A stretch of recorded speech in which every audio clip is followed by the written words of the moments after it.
네, 안녕하십니까.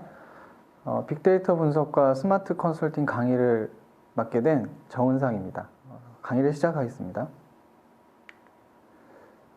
오늘 여러분들에게 말씀드릴 내용은 총 3가지의 주제로 구성되어 있습니다. 첫 번째는 트렌드와 부동산, 그리고 프로테크와 빅데이터, 그리고 세 번째 마지막으로 빅데이터를 활용한 스마트 컨설팅, 이렇게 구성이 되어 있는데요. 빅데이터 분석을 통해 컨설팅이 어떻게 스마트해질 수 있는지, 이런 이야기를 오늘 다루려고 합니다. 그 전에 컨설팅에 있어서 트렌드가 어떤 의미가 있는지, 그리고 스마트 컨설팅에 있어서 그 프로테크는 어떤 관계가 있는지를 한번 이야기를 나눠보겠습니다. 먼저 트렌드와 그리고 부동산. 여기는 수원에 있는 롯데마트입니다. 이 롯데마트에 가면은 현재는 코로나의 영향으로 저렇게 공간들이 최유효 이용이 되지 못하고 있는 것들을 볼 수 있습니다. 한쪽 편에는 저렇게 긴급 정리라고 되어 있는 편말을 볼 수 있고요. 나이키 표시가 있지만 실제 나이키는 많이 없는 그런 광경을 우리가 볼 수 있습니다. 이렇게 한산한 곳을 뒤로 하고 살짝 돌아가면 게러지 키친이라는 부엌이 있습니다. 여기는 어떤 곳이냐면 공유 주방인데요. 공유 주방에 가보신 경험이 있는지 모르겠습니다.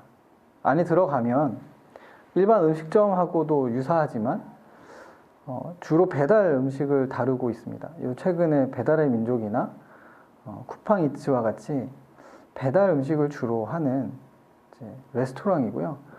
이 다양한 음식점들이 유명한 프랜차이즈 음식점도 있고 또 새로 개업을 한 조그만 소상공인 음식점들도 있습니다. 같은 공간에 아까 롯데마트라는 그 공간 안에서 한쪽에는 이렇게 밝은 공간 활용을 하는 곳이 있는가 하면 또 한쪽은 문을 닫고 비어있는 공간이 있는 것들을 이제 볼 수 있는데요. 최근에 이제 코로나로 인해서 더 촉진된 현상이라고 볼 수 있습니다. 그래서 저는 오늘 그 공간 활용의 패러다임 변화를 가지고 최근에 부동산 관련 트렌드를 좀 말씀드리려고 합니다. 제가 거주하고 있는 동네에 이제 미용실과 또 하나는 준호 헤어라는 여러분들이 잘 알고 있는 프랜차이즈 미용실인데 이 두 곳의 차이들을 좀 같이 나눠보고 싶습니다. 프랜차이즈는 우리가 다 잘 알고 있듯이 좋은 위치에 좋은 건물에 들어가서 안정적으로 수익을 발생하고 있고요. 미코 헤어라는 곳은 저희 동네인데 밤 늦게까지 예약이 꽉 찰 정도로 굉장히 잘 되고 있는 미용실입니다. 여기 원장님은 이 안에서의 서비스를 안마의자를 놓는다거나 또 커트를 굉장히 잘 하는 곳으로 유명해서 주로 이제 젊은 남자층 손님들이 많은 곳입니다. 비교가 되죠. 네. 그리고 동네 빵집이고요. 오른쪽에 있는 빵집은 소보루빵이 굉장히 유명해서 인터넷에서 찾아볼 수 있는 곳인데 낮 12시가 되면 소보루빵이 다 매진이 되는 그런 곳이고요. 왼쪽에는 우리가 너무나 잘 알고 있는 파리바게트라는 프랜차이즈 빵집입니다. 마지막으로 보스턴에 있는 여기도 빵집인데요. 처음에는 저렇게 작은 가게로 시작했는데 이 밑에 사진을 보시면 상당히 많은 외국인들의 머리들이 보이실 겁니다. 초상권 때문에 제가 이렇게 잘랐는데 굉장히 많은 사람들이 찾고 있는 그런 빵집입니다. 이러한 현상들을 통해서 우리가 알 수 있는 부분들은 물리적 조건이 불리하더라도 굉장히 외진 곳에 있고 저 보스턴에 있는 빵집은 제가 직접 찾아갔는데 걸어서 들어가야 될 만큼 이제 대로변이 아니고요. 그런 물리적 조건이 불리하더라도 컨텐츠의 경쟁력이 분명하다면 요즘과 같이 SNS의 발달이 왕성한 시기에는 그런 약점들이 충분히 극복할 수 있다고 생각을 합니다. 이와 함께 우리가 좀 눈여겨봐야 될 게 이 왼쪽에 있는 사진과 오른쪽에 있는 사진은 같은 장소입니다. 남대문 시장인데요. 남대문 시장 왼쪽은 코로나 이전 그리고 오른쪽은 코로나 이후에 모습이 이렇게 다르다는 걸 우리가 알 수 있습니다. 반면에 그 같은 시기에 제가 촬영한 속리단길이라는 그 석촌호수에 있는 상권입니다. 여기는 주로 20, 30대, 오늘 강의에서 제가 다룰 유동인구 분석에서도 볼 수 있지만 20대 주로 청년층들이 많이 찾고 있는 곳이죠. 결국에는 같은 시기에, 그것도 같은 나라의 같은 서울에서 굉장히 달라진 모습들을 요새는 볼 수가 있습니다. 이렇게 여러 가지 트렌드들을 우리가 볼 수 있는데 그 트렌드의 영향으로 인해서 부동산 이용의 변화가 굉장히 많아지고 있습니다. 첫 번째 보신 건 컨텐츠의 중요성이었고요. 두 번째 보신 건 같은 시기에서 어떤 상권에서 그 컨텐츠가 있는지에 따라 되게 다른 모습이 나타나는 걸 볼 수 있었습니다. 어떻게 하면 이런 공간을 잘 사용할 수 있을까? 오늘의 주제인 컨설팅의 시작이 될 수 있습니다. 이걸 제가 정리를 좀 해봤는데요. 그 공간 활용을 위한 컨설팅이 잘 이야기되기 위해서는 지금 보고 계시는 이 두 가지의 조건을 좀 이해할 필요가 있다고 생각합니다. 첫 번째는 패러다임을 잘 이해하고요. 두 번째는 그 물리적 조건을 극복할 수 있는 컨텐츠가 무엇인지를 우리가 이해해야 될 것 같고요. 또 그 가운데서 이러한 수요의 변화, 사람들이 많이 찾고 있는 이런 수요의 변화를 대처하는 기술이 최근에 4차 산업혁명이라는 기술로서 얘기가 되고 있고요. 이걸 통해서 프롭테크라는 부동산의 새로운 신기술들이 또 이슈가 되고 있습니다. 결국에 이것들이 컨설팅과 결합이 돼서 스마트 컨설팅이라는 새로운 분야, 또 새로운 주제, 오늘의 강의 주제가 되었다고 생각을 합니다. 프롭테크와 빅데이터를 그럼 한번 얘기를 해보려고 합니다. 앞에서 말씀드린 트렌드나 이런 공간 활용에 대한 부분들을 최근에는 이 새로운 기술로 해석하고 풀어내는 과정들이 나타나고 있는데요. 거기에 가장 큰 포인트가 되는 4차 산업혁명입니다. 1차부터 3차까지의 산업혁명은 우리가 잘 알고 있기 때문에 대량 생산의 이제 기본이 된 산업혁명 다음으로 최근에는 4차 산업혁명이라는 것들이 이야기되고 있습니다. 대표적인 기술로는 3D도 있고요. 3D 프린트 기술도 있고 드론도 있습니다. 하지만 부동산과 관련이 가장 깊다고 볼 수 있는 대표되는 기술을 저에게 꼽으라고 한다면 4가지 기술을 말씀드리고 싶습니다. AI, 알파고로 유명해졌습니다. 이세돌 구단과 바둑을 두었던 AI 알파고가 있고요. 빅데이터, 당연히 건축물과 부동산에 대한 토지와 건물에 대한 부동산 데이터가 빅데이터로 생산이 되고 있습니다. 그리고 세 번째는 남산에 있었던 그 AR, VR, 시스튜디오인데요. 저기에 앉아서 저렇게 고글을 쓰고 있으면 가보지 않은 거제도가, 가보지 않은 제주도가 위아래 360도로 실제 있는 것처럼 볼 수 있습니다. 블록체인은 부동산 데이터를 우리가 암호화 기술로서 활용할 수 있도록 하는 굉장히 중요한 기술이죠.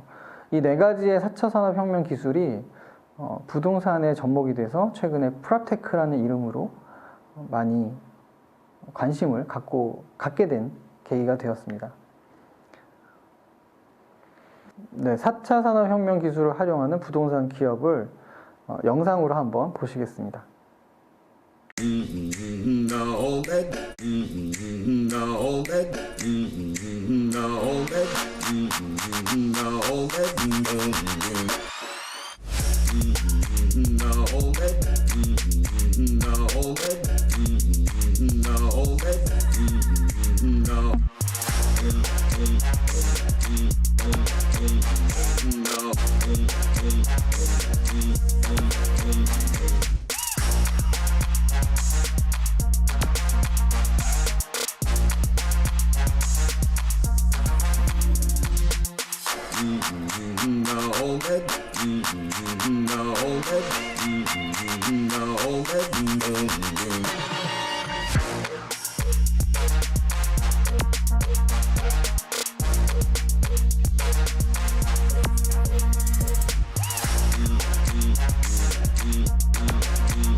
지금 보신 메타폴트와 같은 프랍테크 회사, 이 회사들은 부동산과 기술을 잘 결합시킨 대표적인 기업이라고 할 수 있습니다. 프로퍼티와 테크놀로지의 합성어인 프랍테크에 대해서 우리가 조금 더 살펴보겠습니다. 지금까지 말씀드린 걸 조금 정리하고 한번 넘어가 보겠는데요. 포스트 코로나 시대 현재로서 많은 소비 패턴의 변화가 일어났고, 아까 속리단길을 통해서도 보셨고, 또 여러 가지 카카오 미용실이라던가 이런 동네 미용실도, 또 동네 빵집도 많은 소비 패턴의 변화에서 다른 모습들로 공간 이용을 하고 있는 걸 볼 수 있었습니다. 거기에 많은 기술들이 결국에는 4차 산업혁명에 대표되는 기술들로 결합이 되면서 부동산에 대해 많은 문제들을 해결해주는 계기가 되었습니다.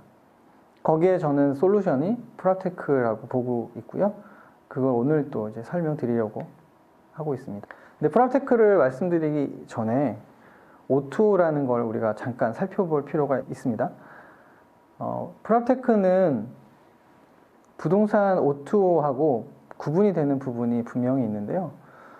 O2라는 건 이전에 있던 오프라인에서 온라인으로, 또는 온라인에 있던 비즈니스가 오프라인으로 오는 것들을 O2라고 우리가 이야기를 보통 하고 있습니다. O2 회사 중에 대표적으로 앞에 보시는 것처럼 카카오 택시라던가 또 카카오 헤어샵, 또 쿠팡, 이런 회사들이 있고요. 부동산으로서 대표되는 O2 회사들은 당연히 우리가 좀 익히 알고 있는 직방, 다방, 네모, 이런 회사들이 있습니다. O2 회사들은 기존에 있던 오프라인 비즈니스를, 예를 들면 부동산을 온라인의 홈페이지를 만들면서 O2 회사로 변화시키는 모습들을 우리가 볼 수 있었고요. 이전에 네이버나 다음을 통해서 그런 일들을 자주 경험할 수 있었습니다. 그럼 이런 O2하고 프랍테크의 차이가 무엇일까? 그게 바로 이제 4차 산업혁명 기술이라고 생각을 하고요. 그 4차 산업혁명 기술이 있을 때 예전에 부동산 회사가 온라인으로 진출하면서 그 기술을 접목하고 결국엔 프랍테크 회사가 될 수 있는 이런 과정이 있다고 생각을 합니다. 예를 들면 직방이라는 회사가 부동산 회사에서 온라인 플랫폼을 만들어서 온라인 회사가 되었고, 거기에서 최근에는 VR이라는 기술, 또 여러 가지 빅데이터 분석 기술을 통해서 프랍테크 회사로 변화하고 있는 것들을 우리가 볼 수 있는 거죠. 이처럼 투자자 관점에서 O2와 프랍테크의 구분은 명확해질 수 있습니다. 기술이 있는지 없는지, 그 기술의 유무에 따라서 우리는 O2와 프랍테크를 구분질 수 있을 거고요. 네, 해외에도 프랍테크 기업이 상당히 많은데요. 왼쪽은 커머셜 부분의 기업들이고 오른쪽은 레지던셜의 기업들입니다. 커머셜 기업에는 리스트 앤 서치 서비스부터 또 맨 마지막에 에너지 매니지먼트까지 상당히 다양한 분야의 기업들이 프랍테크로서 존재하고 있고요. 주거에도 상당히 많은 기업들이 있습니다. 저렇게 빨간색으로 제가 네모를 표시한 기업들을 위주로 오늘 강의에서 간단하게 살펴보려고 합니다. 맨 처음 VTS라는 회사인데요. 이 회사는 토지 소유주하고 중개사가 임대정보나 또 테넌트, 고객의 정보를 동시에 공유할 수 있는, 그리고 모바일로 편하게 접할 수 있는 정보의 강점을 가진 회사입니다. 블랙스톤이라는 굉장히 큰 거대 기업으로부터 투자도 최근에 받았고요. 유료로 이용할 수 있어서 사용할 수 있는 정보가 제한적이지만 굉장히 많은 사람들에게 이용이 되고 있는, 투자자 관점에서 사용되고 있는 플랫폼입니다. 컴스탁이라는 회사도 있는데 여기는 저 파란 점들이 공실 정보입니다. 어디에 어떤 사무실이 또 어떤 집이 비어 있는지를 보여주는 정보들인데, 이 정보를 보려면 로그인을 해서 이제 접속을 해야 하고요.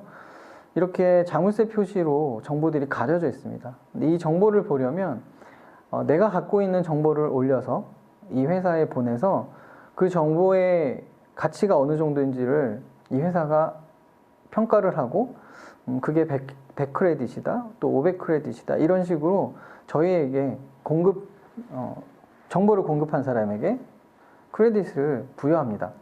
그 크레딧을 가지고 있어야 이 정보들을 볼 수 있는 시스템이라서 굉장히 정보 공유로서의 의미가 큰 회사입니다. 좌측 위에 보시면 데이터 밸류에이션 애널리틱스라고 되어 있어서 다양한 분야의 기업들을 지금 보여드리는 거고요. 지금 보시는 기업은 데이터 밸류에이션 이쪽에 특히 데이터에 관련이 깊은 회사라고 보시면 되겠습니다. RCA라는 회사는 데이터 분석에 굉장히 강점이 있는 회사고요. 아시아에 있는 데이터, 또 미국, 유럽, 다양한 전 세계에 있는 부동산 거래라든지 그 부동산 시장 동향에 대한 보고서를 다루고 있는 회사입니다. 진로는 우리가 프랍테크라고 알고 있다면 누구나 알 수 있는 굉장히 큰 기업이고요. 진로 같은 경우에는 여기 제스티메이트라는 가격 추정 기능이 유명합니다. 그래서 우리가 한 번도 접해보지 못한 부동산, 가보지 않았던 부동산에 대해서도 그 주소를 입력하면 바로 얼마인지를 좀 알려주는 그런 좋은 기능을 갖고 있습니다. 근데 최근에 이 추정 기능의 신뢰도에 있어서 좀 문제들이 발생해서 또 새로운 이슈가 있지만 현재까지 상당히 이 분야에 있어서는 굉장히 큰 기업으로 자리를 잡고 있습니다. 네, 이번에 보실 회사는 스마트집입니다. 이 회사는 에이전트 툴이라는 분야에 있어서 강점을 갖고 있는 기업인데요. 빅데이터를 활용해서 마케팅을 기획하고 구체적으로는 거래 확률이 높은 주택의 소유자를 리스팅해주는 기능을 가지고 있습니다.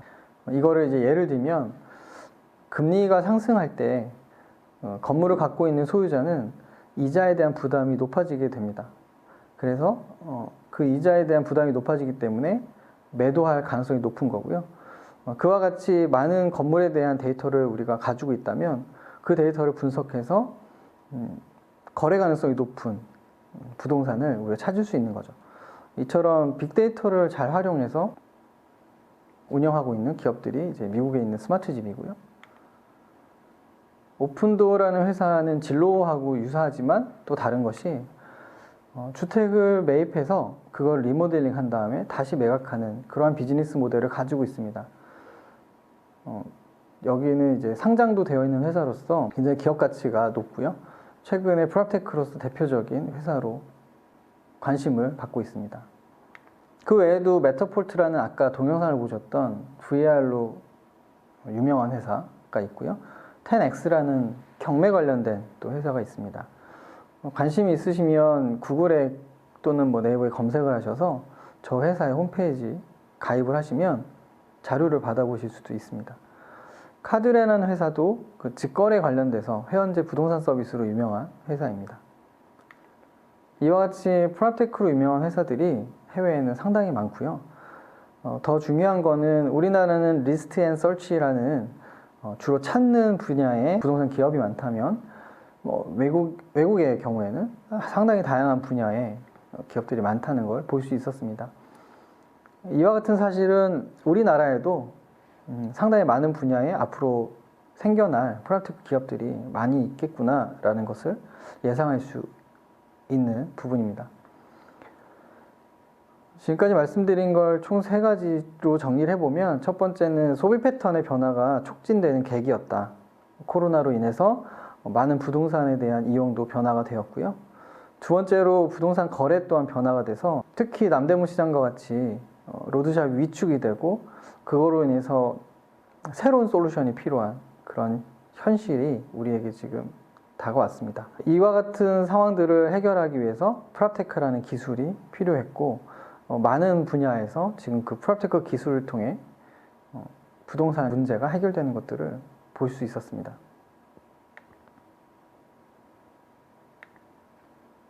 다음 시간에는 프랍테크가 부동산의 컨설팅과 어떻게 접목이 돼서 스마트 컨설팅이라는 이름으로 좀 다르게 우리가 사용할 수 있는지를 살펴보고요. 그것이 주는 신속한 의사결정 지원, 그 다음에 전문가들이 할 수 있는 업무에 대한 지원, 이러한 부분이 무엇인지를 좀 구체적으로 살펴보도록 하겠습니다. 빅데이터를 활용한 스마트 컨설팅. 먼저 컨설팅이 무엇인지 살펴보겠습니다. 왼쪽에 보는 사진을 자세히 보시면 삼성역에 있는 코엑스라는 곳입니다. 과거에 불과 몇 년 전만 해도 저렇게 되어 있었는데요. 이 공간의 수익을 높이기 위한 방법을 여러분들한테 물어본다면 어떤 답을 주실 수 있을까요? 저 공간은 사실 예전에는 메가박스라는 영화관을 가기 위한 통로였었고 실제로 저 공간이 활용되는 부분은 없었습니다. 근데 현재는 별마당 도서관이라는 이름으로 굉장히 많은 사람들이 모이고 또 활용되고 있습니다. 제가 찍었던 사진인데요. 왼쪽과 오른쪽을 보시면 평상시에도 사람들이 모여서 책을 보고 또 친구들을 만나는 모습들을 볼 수 있고요. 코로나 전이었기 때문에 동덕여대에서 하는 패션쇼, 또 외국인들이 와서 사진을 찍는 모습들. 코로나 이후에 현재도 뭐 크게 다르지 않습니다. 많은 사람들이 모여서 마스크를 끼고 있을 뿐이고 많은 사람들이 모이고 또 여러 가지 음식 또는 화장품을 산다거나 이런 시설들을 이용하고 있습니다. 근데 이 공간이 현재 무료로 우리가 입장을 할 수 있는데요. 무료로 입장하는 사람들이 많아지면서 결국 주변에 있는 커피숍이라던가 편의점이 생기면서 이 공간의 수익을 올려주는 결과가 만들어졌습니다. 이 자체를 입장권을 받는다거나 아니면 이 공간 자체를 어딘가에 누군가에 임대를 주어서 돈을 받는 방법도 있었겠지만 이 공간을 무료로 개방함으로 인해서 많은 사람들이 오게 됐고요. 그 집객 효과라는 걸 통해서 주변에 좋은 가게들이 입점하면서 이 전체적인 공간의 수익을 높여주는 결과를 볼 수 있었습니다. 이와 같이 컨설팅이라는 건 아무것도 없던 공간 또는 시설들이 필요한 공간에 어떤 것이 들어가면 좋을까, 이 컨텐츠를 골라주는 일, 그것을 저는 컨설팅이라고 생각하고요. 그래서 컨설팅이란 친구에게 잘 맞는 옷을 골라주는 일이라고 생각합니다. 전통적으로 우리가 컨설팅 하면 이런 사례들을 좀 볼 수 있는데요. 잠실 쪽에 있는 송파 강동 등기사무소라는 이제 오래된 건물이 있습니다. 이 건물을 어떻게 활용하면 좋을까? 이런 것들을 질문을 받고 거기에 대한 답을 하는 것이 이제 컨설팅이라는 과정이고요. 이 위치에서도 이 주변에 어떤 시설들이 많은지 또 어떤 인구가 많은지를 살펴보는 단계를 거칩니다. 인구 통계를 보시면 상당히 젊은 층이 많다는 걸 알 수 있고요. 같은 시기에 뭐 중곡동이라던가 또 다른 기타 지역들에 대해 우리가 분석을 해보면 어떤 지역은 나이가 많은 분들이 많고 또 어떤 지역은 젊은 층이 많은 경우가 있는데 여기는 청중년층이 중심이 되어 있는 걸 알 수 있습니다. 그런 인구에 대한 배경을 바탕으로 우리가 이 위치에 무엇이 적합한지를 결정할 수 있겠죠. 또 여러 가지 산업 업체들이 있을 텐데 그 업종별 가게들이 또 업종별 기업들이 무엇이 있는지를 이렇게 분석해 볼 수 있습니다. 이런 분석 결과를 통해서 이곳에 가장 적합한 시설을 우리가 추천할 수 있고 그 과정을 우리가 컨설팅이라고 이름 붙이고 있는 거죠. 결국에는 오피스텔과 판매시설이라는 두 가지 큰 카테고리를 좁힐 수 있고요. 그 오피스텔과 판매시설 중에 무엇이 더 나은 시설인가를 이제 우리가 분석 결과를 통해서 결정하는 그 과정입니다. 그리고 마지막에는 저희가 오피스텔로 결정을 할 수 있고 그 오피스텔로 했을 때 어떤 가게들이 들어올 수 있는지 그런 것들을 우리가 정리해 볼 수 있죠. 결국에 컨설팅은 정보 수집을 통해서 시장조사 결과를 만들어내고요. 그 결과를 통해서 어떤 상권에 어떤 경쟁 시설이 이곳에 많은 것인지 또 주요 컨텐츠들이 있는 건지를 이제 파악하고요. 그걸 가지고 도입시설을 선정을 합니다. 그거를 우리가 이제 컨설팅이라고 하는 거죠. 그럼 스마트 컨설팅은 이제 무엇인가? 우리가 앞에서 한참 이야기했던 트렌드와 프롭테크가 컨설팅과 접목이 되면서 조금 더 나은 우리에게 의사결정을 도와줄 수 있는 스마트 컨설팅이 된다고 볼 수 있습니다. 제가 아이폰을 여기에 보여드리는 이유는 사실 아이폰도 기존의 전화라는 기본적인 디바이스에 인터넷이나 또 mp3라는 새로운 것들이 접목이 되면서 스마트폰이 되었거든요. 그래서 제가 한번 스마트 컨설팅이라는 이름을 지었던 이유를 좀 설명드리고자 사진을 올려드렸습니다. 빅데이터를 활용한 컨설팅을 이제 말씀드릴 건데요. 위례라는 곳에 가면 그 새로운 신도시이기 때문에 상업시설이 새로 조성이 됐고요.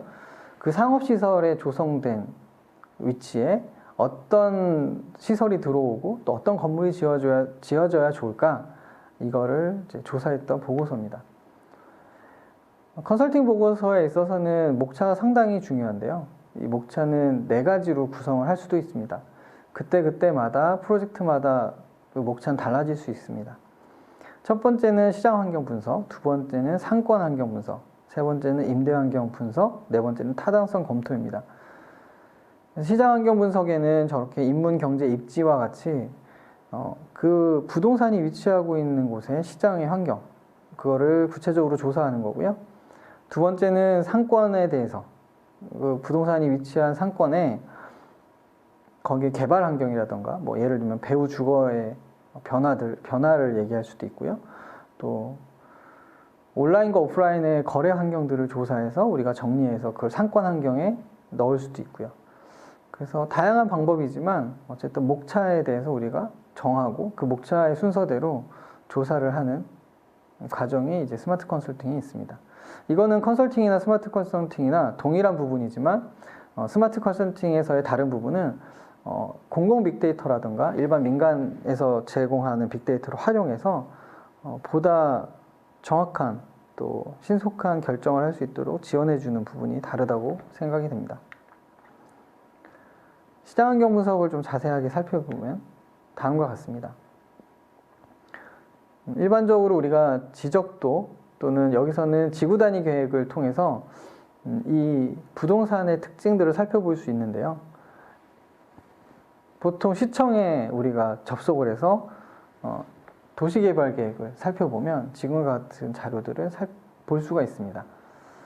위례신도시는 특징적으로 송파구와 하남시 그리고 성남시 세 행정구역이 맞닿는 곳으로 좀 특별한 곳이고요. 지금 제가 말씀드리고자 하는 대상지는 하남시에 속해져 있습니다. 조금 전에 보셨던 그러한 내용을 우리가 정리하기 위해서는 이렇게 시청의 분야별 정보, 도시계획에 들어가서 필요한 자료를 다운로드해서 열어볼 수 있게 되어 있고요. 열람했을 때 이와 같은 구체적인 그림을 통해서 정확한 내용을 살펴볼 수 있습니다. 지금 이 위치가 스마트 컨설팅을 통해 살펴보고자 하는 부동산입니다. 보통 우리가 이 부동산에 대해서 컨설팅을 할 때 현장이 어떻게 생겼는지를 이제 제일 먼저 임장 활동이라고 하죠. 가서 살펴보고 사진을 촬영하고요. 이 인구 통계를 통해서 그곳에 어떤 사람들이 살고 있는지를 살펴봅니다. 이건 행정안전부에서 우리가 확인할 수 있는 내용들이고, 이 내용에서는 마찬가지로 30, 40대 앞에서 살펴보신 잠실과 유사한 인구 특성을 갖고 있습니다. 송파구나 분당구를 비교해 주면서 위례동이 갖고 있는 특성을 조금 더 정확하게 살펴볼 수 있는데요. 크게 차이는 없는데 한 가지 차이가 10세 이하 인구가 많다는 부분입니다. 결국엔 자녀가 있는 가구가 많이 있을 가능성에 대해서 우리가 짐작할 수 있고요. 계층으로 봤을 때도 40대 연령층이 상당히 뾰족한 모습을 볼 수 있습니다. 송파구나 분당구에 비해서 그렇고요. 당연히 다른 구나 다른 시도에 또 비교를 했을 때는 다른 결과들이 보일 겁니다. 일단은 인근에서 가장 유사한 지역을 비교했을 때 위례동이 상당히 40대의 연령층이 많은 것을 알 수 있습니다. 물론 밑에 10대, 아까 말씀드렸던 이 연령층도 상당히 많은 걸 알 수 있죠. 이러한 인구 통계는 행정안전부라는 또는 통계청에서도 우리가 확인할 수 있지만 검색을 할 수 있는 다음이나 네이버 같은 포털 사이트에서도 쉽게 통계 그래프를 볼 수 있습니다. 그래서 여러분들이 활용할 수 있을 거라고 생각이 들어서 이제 몇 개 찾아서 정리를 좀 했고요. 좀 전에 말씀드렸던 행정안전부 홈페이지에 가시면 주민등록 인구통계라는 기능을 활용해서 조금 전에 보셨던 그러한 그래프 또 결과물들을 직접 만들어 보실 수 있습니다. 인구통계 행안부 이 부분도 마찬가지로 제공하고 있는 기능입니다. 인구통계가 사실 어떤 컨설팅이든 공통적으로 들어가는 내용이라서 좀 더 말씀드린다면 SGIS라는 국가 포털 사이트가 있습니다. 거기에 들어가시면 이 주소를 따라서 가보시면 이러한 그래프도 자동으로 만들 수 있도록 굉장히 기능이 잘 되어 있습니다. 그 외에도 사업체 수 분포 현황이라던가 또 취업자 수 이런 여러분들이 필요한 것들을 저렇게 자동으로 그래프화 시켜주는 좋은 기능들이 있습니다. 그리고 인구통계 다음 우리가 볼 수 있는 것들이 신도시라는 특성을 우리가 또 살펴볼 수 있는데요. 이거는 저는 논문을 통해서 한번 사용했던 사례입니다.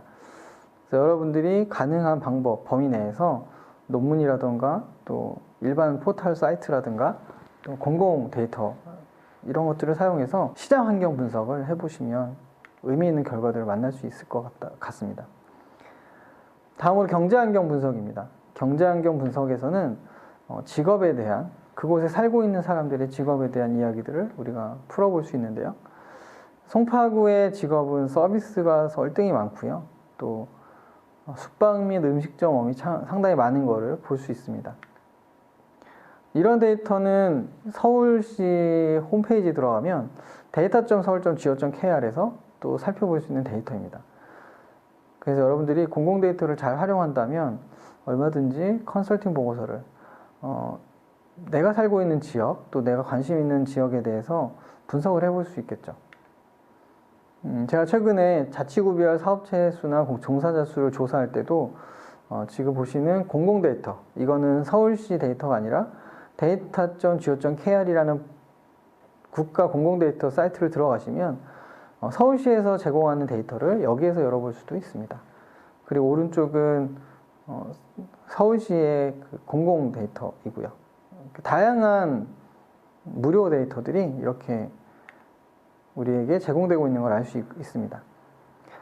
이런 사업체들을 분석하려면 기본적으로 업종이 어떻게 분류되는지 이런 표준 산업 분류라는 것도 우리가 좀 알아야 될 필요가 있어서 제가 일부 캡처를 해서 가져왔습니다. 참고하시면 좋겠고요.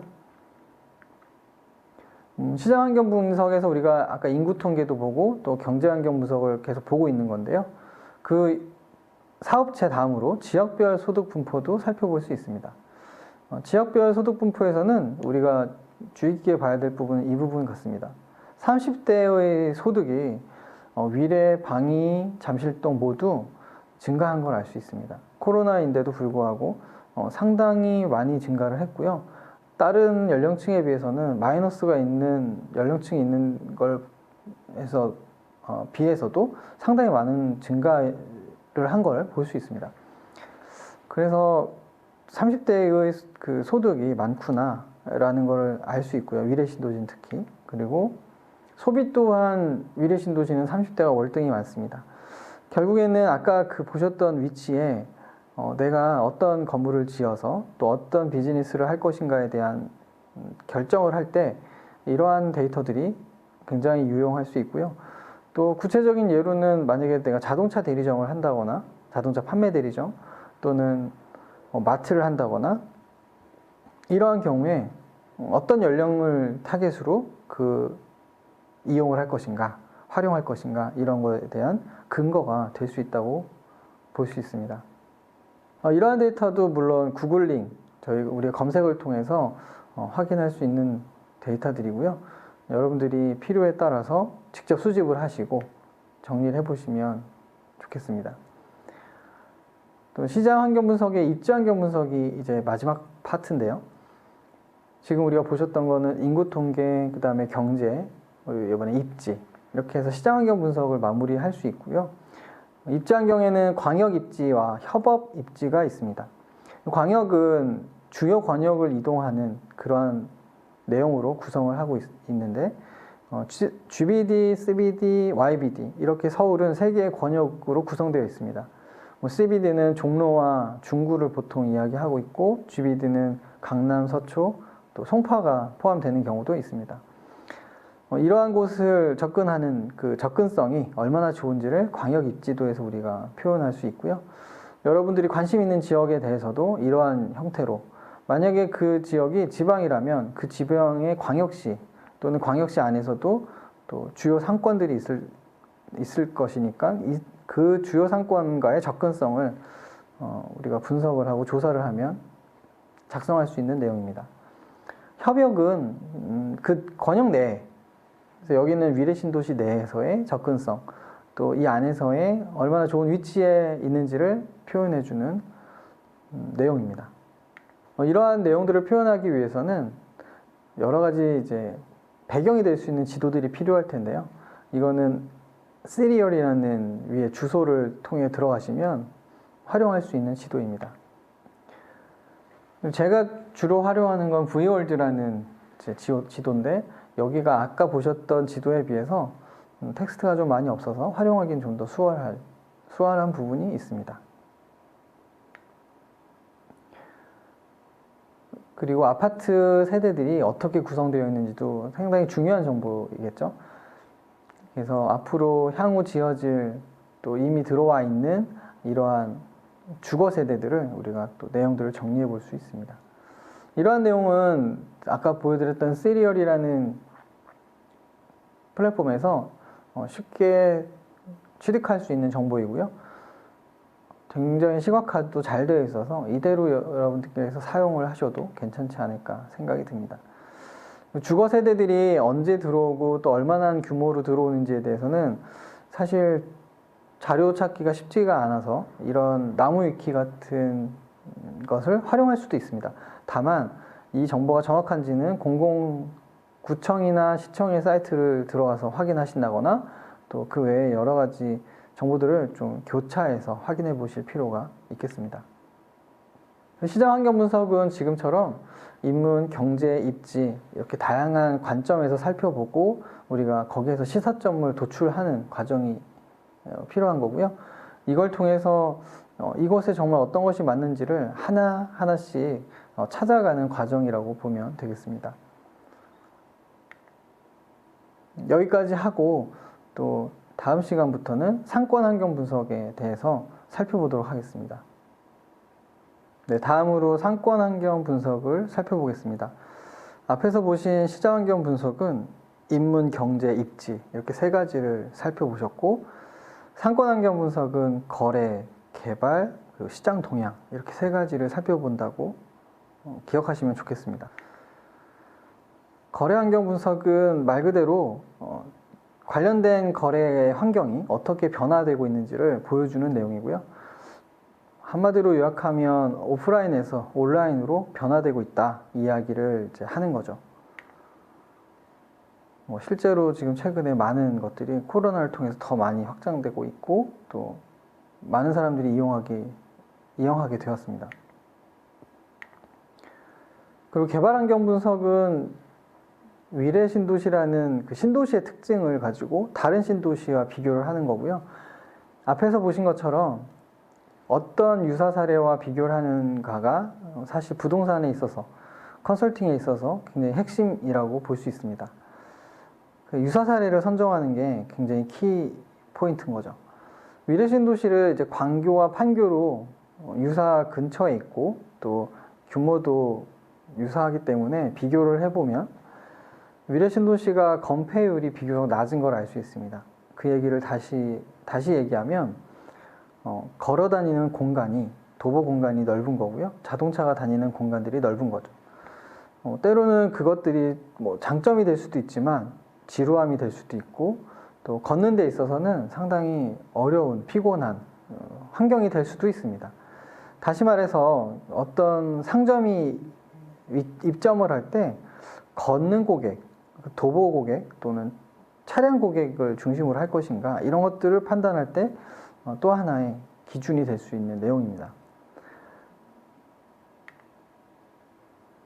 이런 내용들은 뭐 국토교통부 홈페이지를 통해서도 여러분들이 접할 수 있고요.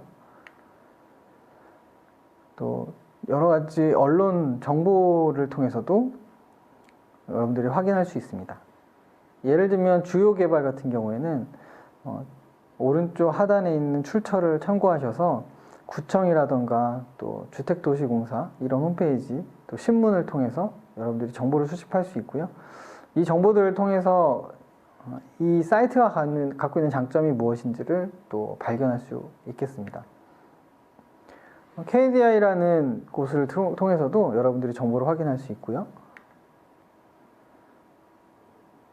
이 내용은 이제 위례가 갖고 있는 앞으로의 개발 호재들을 좀 정리를 해서 어떤 내용들과 연관을 해서 컨텐츠를 정할 것인지 이런 배경으로서 상당히 유용한 내용들입니다. 도시철도도 확대된다는 내용들을 찾을 수 있었는데요.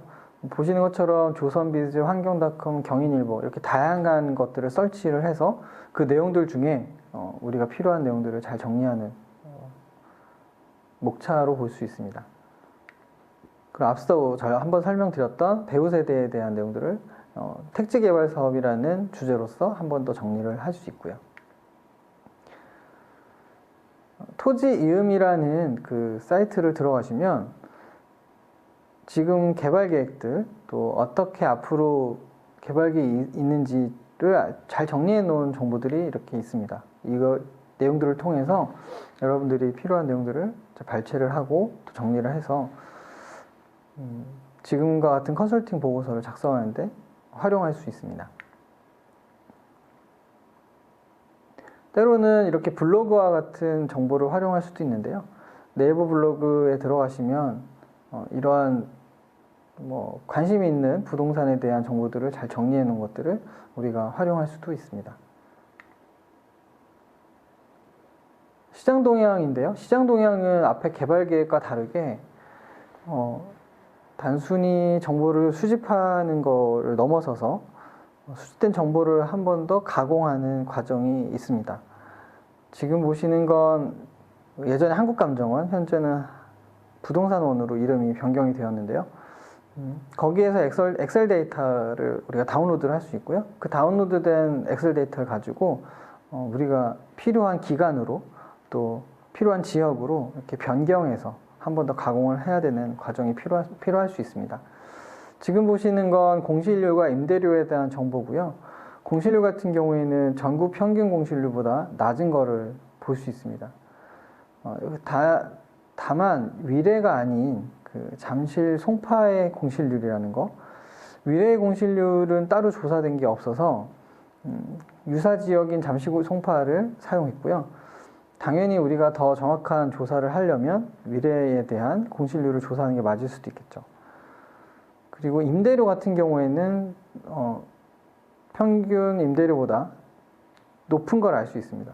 결국에는 공실률과 임대료가 상당히 이상적인 거죠. 잠실 송파의 경우 공실률은 낮고 임대료는 높은 그런 결과를 볼 수 있고요. 한국부동산원에 들어가시면 지금 보신 것처럼 이러한 데이터들을 우리가 가져다가 사용할 수 있습니다.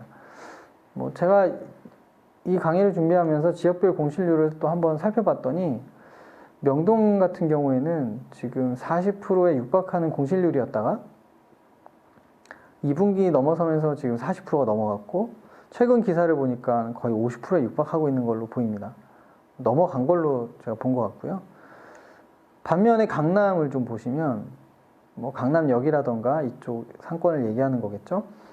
여기는 상당히 적은데 그보다 더 작아진 걸 알 수 있습니다. 아까 보신 것처럼 남대문 시장의 공실 비어있는 가게들이 굉장히 많았던 걸 보실 수 있었고요. 반면에 속리단길은 재료 소진이 될 만큼 사람들이 많이 있는 걸 볼 수 있으셨습니다. 이 데이터가 그만큼 이 부분에 있어서는 신뢰를 할 수 있는 내용이라고 볼 수 있을 것 같고요. 지금까지 우리가 상권 환경 분석을 통해 살펴본 내용들을 정리해보고 또 거기서 시사점을 도출할 수가 있습니다. 건폐율을 가지고 이게 도보에 유리한지 차량에 유리한지도 살펴봤고요. 결국엔 차량 이동에 유리한 상권으로 보인다. 그래서 주차시설 확보가 필요한 건물이 부동산이 될 수 있다라는 내용도 나올 수 있고, 지역의 높은 임대료와 공실료를 감안해서 경쟁력 있는 테넌트가 필요하다. 위례라는 곳은 공실률 자체가 상당히 지금은 높은 편이라서 최근엔 좀 안정되었지만요. 그래도 여전히 낮은 수준은 아닙니다. 그래서 그러한 환경들을 우리가 현장 조사를 통해서 또는 앞에 보셨던 데이터 조사를 통해서 팩트 위주로 정리를 해보는 거죠. 가장 중요한 부분이라고 볼 수 있습니다. 그리고 임대환경 분석을 이제 총 4개의 주제 중에 이제 3번째 주제이죠. 상권 분석을 해볼 수 있는데요. 이 부분이 이제 아까 말씀드렸던 빅데이터 중에 하나이라고 볼 수 있습니다. 이 위례 신도시의 그 용도 지역별로 제공된 용지를 보시면 근생이 0.3%로 상당히 작은 걸 알 수 있습니다. 이 이야기는 우리가 소위 말하는 구분 건물, 구분 상가라는 건물들은 상당히 많이 분포하고 있는데 단독으로 근생으로 이용할 수 있는 건물은 0.3%에 불과하다는 이야기죠. 더 쉽게 말씀드리면 자동차 전시장이라던가 또 다이소 같은 그런 어떤 소매점, 대형 소매점 이런 것들을 단독으로 할 수 있는 건물들은 상당히 없다는 얘기입니다. 그래서 이 부지가 갖고 있는 이 부지는 그 땅에 하나의 근생 건물을 지을 수 있는 굉장히 좋은 조건을 가지고 있어서 이 부동산 같은 경우에는 그 장점이 이 데이터를 통해서 확실하게 드러나는 거죠. 근생으로 지어질 수 있는 부동산은 이 지역에 거의 유일하다. 이 내용을 이 데이터 분석을 통해서 우리가 알 수 있습니다. 결국에는 내가 만약에 자동차 전시장을 짓고 싶다면 상당히 유일하고 대안이 없는 지역이기 때문에 이 부지의 희소성은 높다고 볼 수 있는 거죠. 그리고 상권 분석에서 이러한 또 소상공인진흥공단의 데이터를 가지고 자동 분석을 할 수도 있습니다. 지금 보시는 내용은 내가 어떤 위치를 설정하고 그 위치하고 비교되는 그 지역을 설정하면 자동으로 결과물을 보일 수 있는 내용들입니다. 그래서 소상공인진흥공단이라는 사이트를 들어가셔서 지금 보시는 권역별 평가지수라든지 증감률을 살펴볼 수 있고요. 평가지수 또한 이렇게 나오기 때문에 위례 신도시의 평가지수가 좀 낮아지는 추이도 나타납니다. 그런데 좀 전에 보시듯이 이렇게 검은색으로 2020년 8월에 평가지수가 급격히 떨어지는 것들을 볼 수 있는데요. 이런 이유들은 휴폐업률이 상대적으로 높아지면서 굉장히 상권지수가 떨어지는 결과를 볼 수 있는 겁니다. 이거는 사실 개별 상가가 많기 때문에 개별 점포들이 다 차는데 시간이 상당 부분 걸리고요. 예전에 판교 신도시라는 곳도 10년 이상의 시간이 걸려서 성숙되는 것들을 볼 수 있습니다. 그래서 앞서 보셨던 A, B, C라는 권역들의 종합적인 상권 평가 지수를 자동으로 여러분들이 레포팅 할 수 있는 걸 지금 보시는 거고요. 유동인구의 특성도 우리가 볼 수 있어서 성별로 또 연령별로 어떤 유동인구의 특성을 갖고 있는지를 볼 수 있습니다. 30대와 40대가 아까 인구 통계와 마찬가지로 많이 유동인구가 있는 것을 알 수 있고요. 거기에 맞춰서 우리가 이 부동산이 어떻게 활용되어야 되는지를 또한 결정할 수 있는 중요한 단서가 될 수 있습니다. 시간대별 유동인구는 어떤 특징을 이야기해 줄까요? 6시에서 12시가 많다는 건 아무래도 출근, 또 오후 6시에서 밤 9시, 오후 6시에서 9시에 유동인구가 많다는 것도 출퇴근에 결국에는 인구가 많다는 이야기고요. 거기에 또 특성을 따라서 우리가 무엇을 이곳에 활용할 수 있을까? 결론을 도출해 갈 수 있습니다. 이런 유동인구에 대한 데이터는 서울시의 경우에는 골목점 서울점 go.kr이라는 사이트를 통해서 볼 수가 있습니다. 물론 경기도도 이런 기능들이 있고요. 지방 도시마다 또 이런 기능들이 제공되고 있습니다. 서울이 잘 되어 있어서 제가 좀 설명을 드리려고 가져왔는데요. 동일한 장소입니다. 아까 처음에 우리가 보여드렸던 속리단길이라는 곳이고 오른쪽도 마찬가지인데요. 두 개의 차이는 연령이 다르다는 점입니다. 왼쪽은 20대, 그리고 제가 보는 방향에서 오른쪽이 40대입니다. 20대가 많이 다니는 곳이 빨간색인데 이 길을 비교해 보시면 오른쪽에는 노란색이고요. 지금 현재 왼쪽은 빨간색입니다. 같은 날 같은 시간대의 인구가 다르다는 거죠. 실제 저 길을 가면 20대들이 대부분이고요. 40대 이상의 연령층은 보이지가 않습니다. 그런 것처럼 이 데이터가 정확도가 있다는 말씀을 드리고 싶은 거고, 또 실제로 이 데이터를 가지고 여러분들이 관심 있는 지역에 대해서 분석을 해볼 수 있겠죠. 제가 강의를 하다 보면 20대인 경우에도 최근에 아파트라던가 또 조그만 부동산에 대한 관심이 있는 경우가 있어서 그런 경우에는 어떤 신문이나 이런 온라인에 있는 정보를 활용하기보다는 본인이 직접 조사해서 그 조사한 데이터의 결과를 가지고 결정하는 것이 앞으로 트렌드에 있어서 맞는 방향이 아닌가라는 생각을 좀 해봤습니다. 마찬가지로 건물에도 어느 정도의 인구가 상존하고 있는지, 어느 정도의 인구가 많이 그 건물에 있는지를 보여주는 기능도 가지고 있습니다. 다운타우너라는 햄버거집이 상당히 유명한데요. 20대 사이에서. 이게 속리단길에 있는 그 햄버거, 수제버거 집이고요.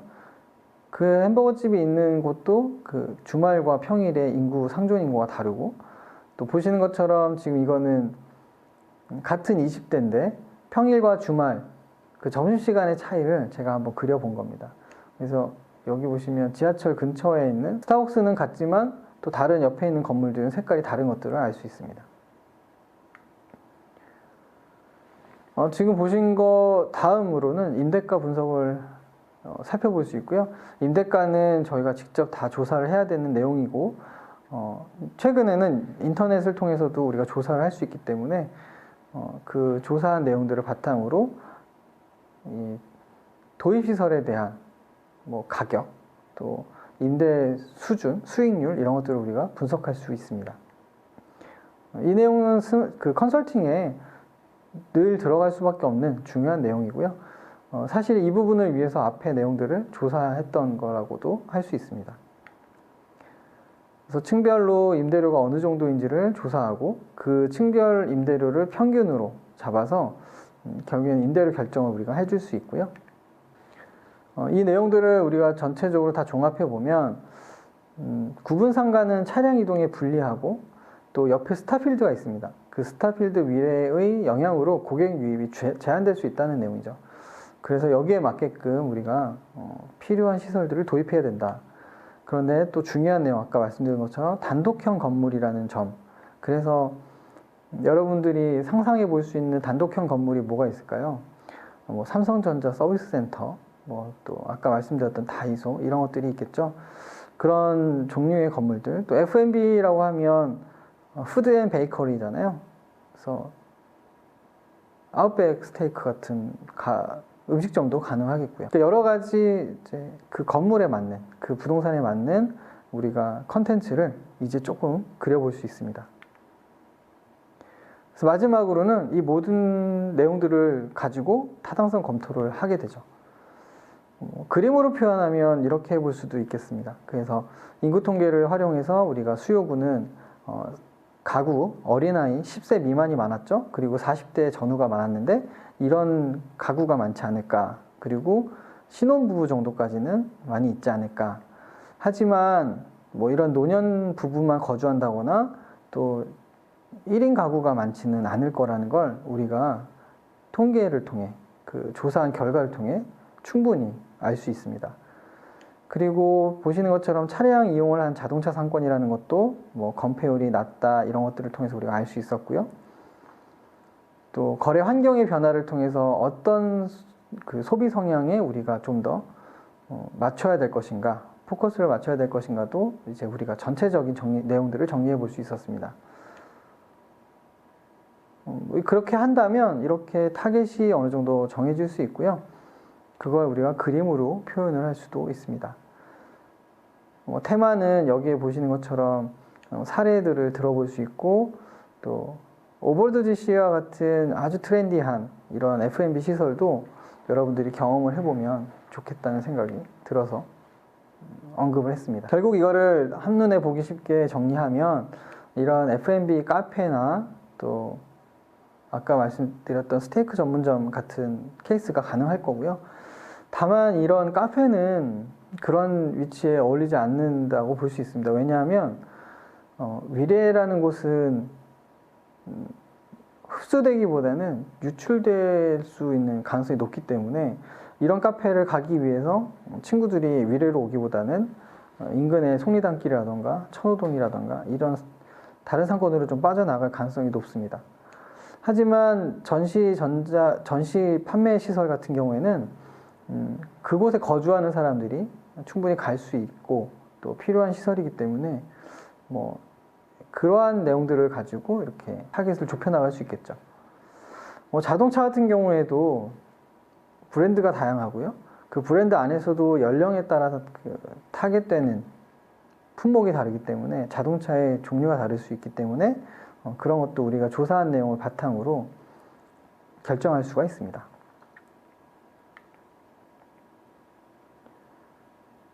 앞에 조사한 내용에서 임대료 조사도 했고 또 여러 가지 시장 조사를 했기 때문에 충분히 이러한 내용들도 우리가 작성해 볼 수 있고요. 그 임대료를 결정한 걸 가지고 우리가 수익을 계산해 보고 그 수익을 가지고 이 부동산의 가치를 결정할 수도 있습니다. 네, 지금까지 트렌드 그리고 부동산 그리고 프롭테크와 빅데이터, 빅데이터를 활용한 스마트 컨설팅 이렇게 세 가지를 보셨는데요. 이 스마트 컨설팅이 과연 어디에 어떻게 쓰이는가라고 이제 정리를 해보겠습니다. 컨설팅은 뭐 기존에도 기업이나 공공에서 부동산을 잘 활용하기 위한 방법으로 사용이 되어 왔고요. 최근에는 이제 스마트 컨설팅으로 해서 보시는 것처럼 자동차 회사라던가 또 일반 대기업 그리고 외국의 법인들, 공공기관, 개인 그래서 다양한 분야에서 갖고 있는 부동산을 어떻게 매각하고 매입할 건지에 대한 그러한 자문을 하는 역할로서 사용이 되고 있습니다. 이것이 가능해진 것 중에 하나는 밑에 좌측 아래 보시는 것처럼 R이나 파이썬과 같은 빅데이터 분석 툴이 무료로 사용할 수 있게 된 계기가 큰 획기적인 변화의 포인트라고 생각을 합니다. 예전에는 저러한 빅데이터 분석을 하기 위해서는 또는 뭐 공공데이터, 빅데이터 공공데이터를 우리가 가져다가 쓰기 위해서는 상당히 고가의 프로그램들을 사용해야만 가능했습니다. 그러나 최근에는 R이나 파이썬과 같은 무료 프로그램을 통해서 우리가 빅데이터를 수집하고 분석할 수 있게 되었고요. 또 하나는 QGIS라는 공간 분석 데이터, 공간 분석을 할 수 있는 프로그램을 통해서 우리가 또 활용할 수 있게 되었습니다. 이러한 모든 배경을 가지고 최근에는 그런 빅데이터, 아까 말씀드렸던 프롭테크의 하나인 빅데이터 분석을 통해서 컨설팅이 많이 변화가 되고 있고 그 변화된 컨설팅은 오늘 제가 스마트 컨설팅이라고 이름을 붙였는데 그 스마트 컨설팅을 통해서 많은 수요자들에게 도움을 주고 있습니다. 그래서 여러분들도 그 부동산에 관련된 특히 컨설팅에 있어서 빅데이터를 많이 활용하시고 그 활용한 데이터를 결과를 가지고 부동산이 어떻게 이용되어야 될 것인가 잘 적용을 하시면 좋겠다는 생각을 해봅니다. 항상 강의 마지막에 제가 보여드리는 사진인데요. 그 왼쪽에 뉴욕의 하이라인이라는 곳이고 제가 처음 갔을 때 앞에 걸어가는 저 다정한 모습이 보기 좋아서 찍었던 사진입니다. 그리고 지금도 제가 일을 하면서 또 강의를 하면서 만나는 분들에게 마지막에 항상 공유하고 있는 이제 시이고요. 예전에는 제가 저런 사람을 가져야지라는 생각을 하고 많이 살았는데 지금은 저런 사람이 되어야 되겠다. 누군가에게 저런 사람이 되어야 되겠다는 생각을 하고 있습니다. 그래서 마지막에 여러분들에게 공유하고 싶어서 넣어봤습니다. 네, 이번 강의는 여기서 마치겠습니다. 경청해 주셔서 감사합니다.